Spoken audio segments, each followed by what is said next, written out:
Treasury Secretary Scott Bessent said it's up to China to de-escalate trade tensions between the two nations in an interview with CNBC Monday morning. The comments come amid mixed messaging on negotiations. President Trump said in an earlier interview he'd spoken to China's Xi Jingping recently, and Chinese officials refuted that claim early Monday. Here to discuss, we've got Justin Wolfers, University of Michigan professor of economics and public policy. Good to have you here with us. I mean, the best way that I was describing this with friends over the weekend was it's kind of like if you're in high school and you're trying to tell your friends like, hey, yeah, me and that person, yeah, we talk. We're trying to see where things go. And then somebody else coming out and say, yeah, no, we don't talk. We're not even acquaintances, or we're not at any juncture to negotiate being friends. So where are we at, and how are you making sense of this? Look, let's stick with high school, and I'm going to give you the best dad joke I've thought of all day. The problem facing the United States right now is, wait for it, she won't call. Yes, Trump is acting probably a little less maturely than I did when I was 15 and hoping she would call. Look, there's one part you can laugh about this. He's saying that she keeps calling. She denies it. One of them is an inveterate liar. The other is leading one of the world's largest economies.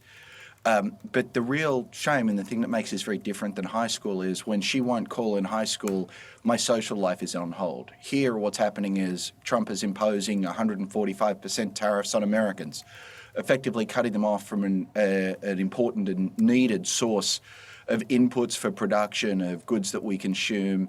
Our supply chains are integrally linked, and he's just smashed that up while he sits by the phone.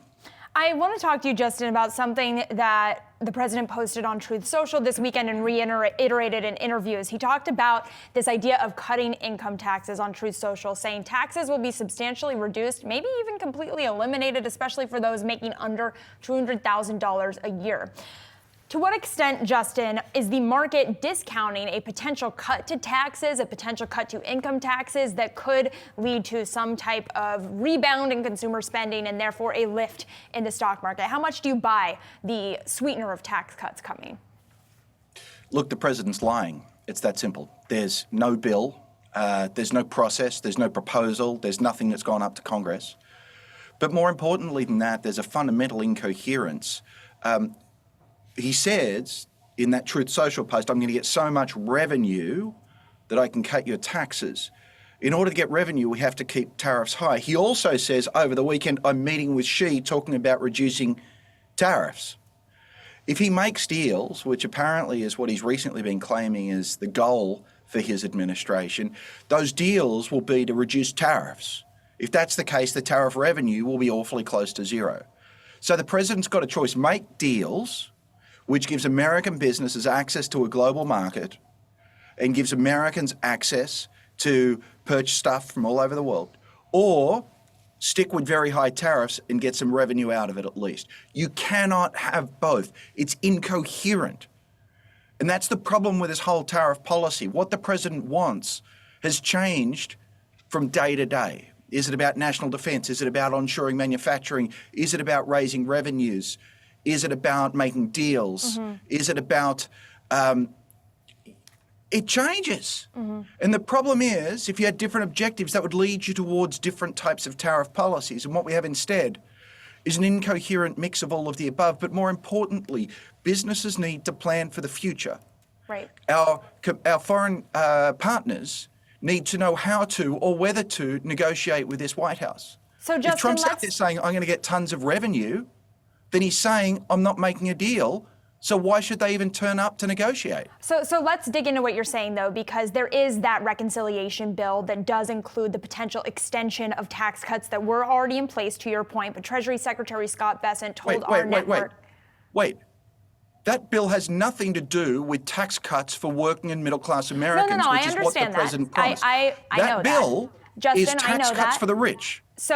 Well, talk to me about this. Treasury Secretary Scott Bessent telling our network that tax cuts and deregulation from the administration is being discounted by investors. What is your reaction to that?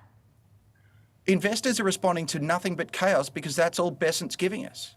Look, if you can figure out what they're doing, then you're far better at this game than me. But I've been reading everything that's come out of the administration. They can't tell us what tariffs are for. They can't tell us what revenues they're going to get.